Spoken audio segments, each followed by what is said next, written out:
हम लोग 3 4 5 दिन से जो भी इंस्ट्रक्शन कैंडिडेट्स को, हमारे कांग्रेस के कार्यकर्ताओं को, संगठन के पदाधिकारियों को जो हम दे सकते हैं वो दे रहे हैं। दिल्ली एआईसीसी से भी हमारे पास में जो निर्देश आ रहे हैं उसको भी हम नीचे के लेवल पे दे रहे हैं। और ये जो चुनाव है ये बहुत ही अहम चुनाव है। अहम चुनाव इसलिए है कि पूरी तरीके से निर्वाचन आयोग को भारतीय जनता पार्टी और मोदी सरकार ने घेरे में ले रखा है, दबाव बना रखा है। और जिस प्रकार से आपने देखा होगा कि चाहे वो हमारे अखिल भारतीय कांग्रेस कमेटी की तरफ से या प्रदेश कांग्रेस कमेटी की तरफ से चुनाव आयुक्तों को जो भी शिकायतें की गई, एक भी शिकायत के ऊपर किसी को नोटिस नहीं दिया गया। तो एक तरीके से चुनाव आयोग पंगु बन गया है और देश की जनता ने शानदार चुनाव लड़ा। जो मुद्दे थे देश के लोगों के, उन मुद्दों के ऊपर उन्होंने वोट किया है। देश के लोकतंत्र को बचाने के लिए, देश के संविधान को बचाने के लिए, और देश में जो 10 साल से तानाशाही चल रही है उसको उखाड़ फेंकने के लिए देश के लोगों ने वोट दिया है। परिणाम कल 4 तारीख को आएंगे, लेकिन हम पूरी तरीके से आश्वस्त हैं कि राजस्थान में जिस प्रकार से प्रदेश की जनता ने, कांग्रेस के कार्यकर्ताओं ने आशीर्वाद दिया है, मेहनत की है, और वो जो वोटिंग की है वो इंडिया गठबंधन के पक्ष में की है। और अच्छी खासी सीटों के ऊपर हम लोग जीत करके यहां से इंडिया गठबंधन की सरकार में शामिल होंगे। भारतीय जनता पार्टी के पास में कोई मुद्दे नहीं थे, क्योंकि 10 साल से मोदी सरकार जो काम कर रही थी उसमें कोई काम उन्होंने कोई ऐसा किया हो जिससे महंगाई कम हुई हो, बेरोजगारी कम हुई हो, किसान की आमदनी बढ़ी हो, बीपीएल परिवार जो थे वो कोई बीपीएल से निकल करके और मीडियम क्लास में आए हों, विदेश नीति में उन्होंने कोई अच्छा किया हो, आर्थिक नीति में कोई अच्छा किया हो। किसी भी सेक्टर में वो अच्छा नहीं कर पाए। ये जनता में गुस्सा था। और जिस प्रकार से संवैधानिक संस्थाओं का दुरुपयोग केंद्र की सरकार कर रही थी, और विशेष रूप से जो संविधान बदलने के लिए जो इनके एमपीज, आरएसएस के लोग जो बयान दे रहे थे कि हमें 400 पार चाहिए क्योंकि हमको संविधान बदलना है, तो इन सब चीज़ों को ध्यान में रखते हुए भारतीय जनता पार्टी और मोदी सरकार को उखाड़ फेंकने के लिए देश और प्रदेश की जनता ने वोटिंग की है। और राजस्थान में मेरा ऐसा मानना है कि 6 महीने में जो भजन लाल जी की सरकार है, जिसको हम लोग परिचित सरकार पूरे प्रदेश की जनता कहती है, वो पॉपुलर हो गई इस नाम से क्योंकि वो पर्ची से ही बने थे, बहुमत से या वोटिंग करा के नहीं बने थे, एमएलए की राय से भी नहीं बने थे। तो वो सरकार 6 महीने में कुछ भी काम नहीं कर पाई है। आप देखिए, 2 चीज़ें उन्होंने, यमुना जल समझौता और ईआरसीपी का एमओयू की बातें करते रहे, एक बूंद पानी वो लाए नहीं। वो एमओयू आज तक उनके मुख्यमंत्री जी के हाथ लगा नहीं और जनता को वो दिखा नहीं पाए, मीडिया को वो दिखा नहीं पाए। वो केवल चुनाव तक का प्रोपेगेंडा था।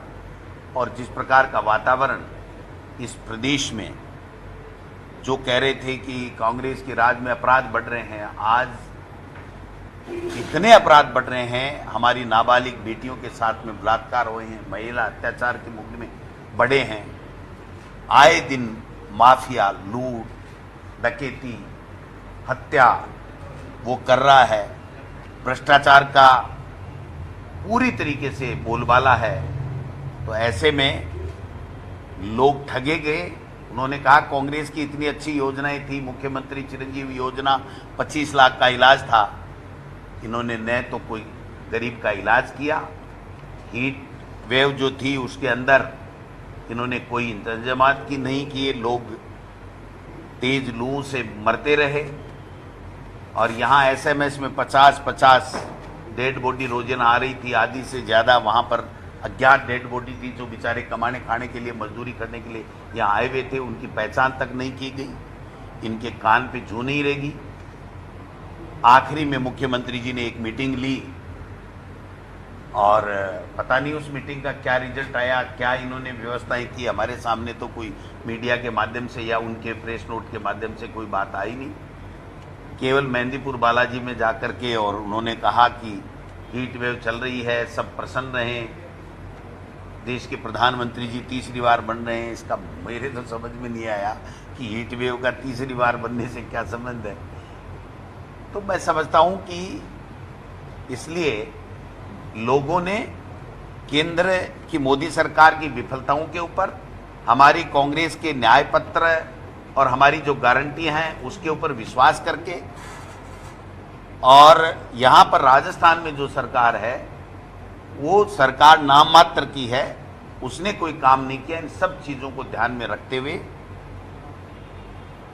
लोगों ने वोटिंग की और कांग्रेस और इंडिया गठबंधन के उम्मीदवारों को जिताने का काम कल की काउंटिंग के रिजल्ट से आए। अच्छा, 295 सीटें अगर आ भी जाती है तो चेहरा कौन है? बताया ना, हम सक्षम हैं तय करने में।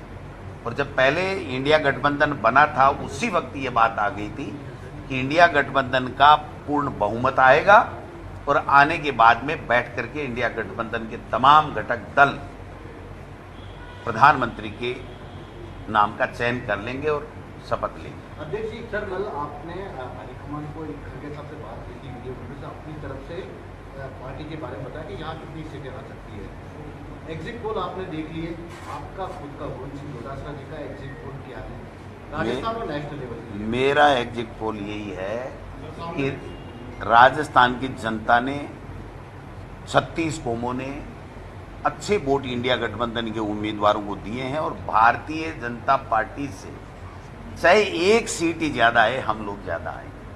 और मैंने कल शायद खुलासा भी किया होगा कि हम लगभग 10 सीटों में 100% हैं और 8 सीटें ऐसी हैं जहां पर हमारा एज है, हम उसमें प्लस हैं, क्लोज कंटेस्ट है बल्कि प्लस है। तो उसमें से 8 भी आ सकती हैं, 7 भी आ सकती हैं, 6 भी आ सकती हैं, 5 भी आ सकती हैं। ये मशीनों के अंदर काउंटिंग में सामने आएगा। लेकिन मेरा ऐसा मानना है कि हम भारतीय जनता पार्टी से ज़्यादा सीटें यहाँ पर इंडिया गठबंधन की लेकर के जाएंगे। सर, काउंटिंग को लेकर के आपने एजेंट्स को कुछ खास डायरेक्शन दिए हैं कि वो पर्ची निकाल के और बिल्कुल, देखिए इसमें 1000 तरह की बदमाशियां करने की चेष्टा है। और जैसा सूचना आ रही है, जो जयराम रमेश जी ने कहा है, अगर वो बात सत्य हुई कि 150 से ज़्यादा डीएम्स को, कलेक्टर्स को अमित शाह जी ने फ़ोन किए हैं, जो जयराम रमेश जी जैसा कह रहे हैं, अगर ऐसी कोई उनके पास सूचना है तभी उन्होंने कहा होगा। अगर ऐसी बात है तो इससे बड़ा लोकतंत्र के लिए कोई कुठाराघात कोई हो नहीं सकता कि अपनी सत्ता का दुरुपयोग ये लोग बात कर रहे हैं। इसलिए हमने पूरी तरीके से पाबंद किया है कि जो आपका 17C फॉर्म है उसको मिलान कीजिए, हर कैंडिडेट के वहाँ पर कितने काउंटिंग में आए थे वो हर के मिलाइए।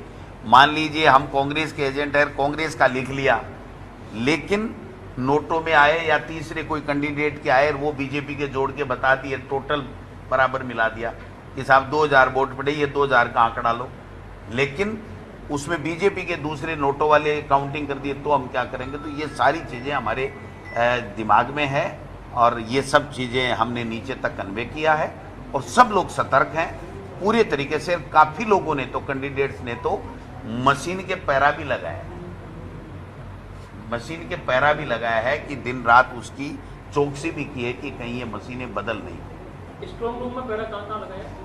सीकर में भी है, कोटा में भी है, 3-4 जगह का तो मेरे पास सूचना है। बाकी बहुत सी ऐसी जगह है कि ये मशीन चेंज नहीं कर। कहीं आशंका है मशीन चेंज हो सकती है? और ये तो आशंका तो सब कुछ, ये तो मोदी सरकार का तो खेल ही आशंकाओं का ही है। ये तो पूरा का पूरा आप बताओ कि जो एग्जिट पोल आए उसमें जितनी सीटों पे जिस पार्टी ने चुनाव नहीं लड़ा उससे दुगुनी सीटें दे रहे हैं। तो आप बताओ उस एग्जिट पोल का और मोदी जी का जो ये एक तरीके से जो बनाया हुआ है उसका क्या करें आप बताओ। किस तरीके से वहाँ कन्याकुमारी में जाकर के ऐसे बैठे हैं और 10-20 साल का एजेंडे के ऊपर मीटिंगें कर रहे हैं। भाई किस बात के?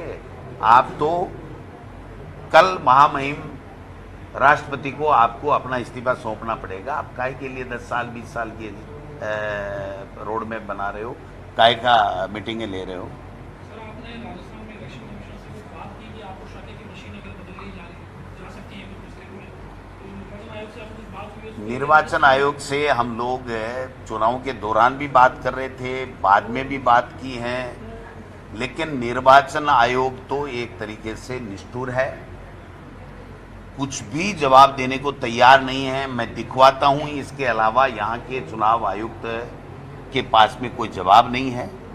हमने प्रदेश कांग्रेस कमेटी की तरफ से 26 शिकायतें हमने की थी राजस्थान से, एक का भी जवाब उन्होंने नहीं दिया और हमने प्रमाण के साथ कहा था कि ये इस तरीके के बयान जो है वो आपकी गाइडलाइन के मुताबिक नहीं देने चाहिए थे और ये आचार संहिता का खुला उल्लंघन है। उसके बावजूद भी कुछ नहीं हुआ, आज तक तो कोई आया नहीं।